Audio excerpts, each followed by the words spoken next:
কিছু স্বামী তার স্ত্রীর সাথে এমন আচরণ করে যে মনে হয় তার স্ত্রী হচ্ছে তার কাজের মেয়ে, তার দাসী এবং বান্দি। এমন একটা আচরণ তার স্ত্রীর সাথে করে, সে বুঝতেই পারে না তার পৃথিবীতে যত জায়গায় সবচেয়ে ভালো আচরণ করতে হবে তার মধ্যে অন্যতম একজন হচ্ছে তার স্ত্রী।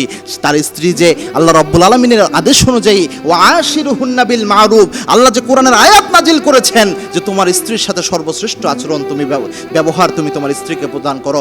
5 বার মারুফ শব্দ ব্যবহার করেছেন স্ত্রীর সাথে ভালো আচরণ করার ব্যাপারে। আল্লাহ রাব্বুল আলামিন এই শব্দগুলো ব্যবহার করেছেন, এতটা গুরুত্ব আল্লাহ দিয়েছেন। এবং আল্লাহর হাবিব সাল্লাল্লাহু আলাইহি ওয়াসাল্লাম বলেছেন যে খায়রুকুম লিনিসাইকুম, তোমাদের মধ্যে সর্বশ্রেষ্ঠ ওই ব্যক্তি হয়ে যায় যে ব্যক্তি তার স্বামীর কাছে এবং স্ত্রীর কাছে শ্রেষ্ঠ হয়ে যায়। যে মহিলা তার স্বামীর কাছে শ্রেষ্ঠ সে আল্লাহর কাছে শ্রেষ্ঠ, যে পুরুষ তার স্ত্রীর কাছে শ্রেষ্ঠ সে আল্লাহর কাছে শ্রেষ্ঠ।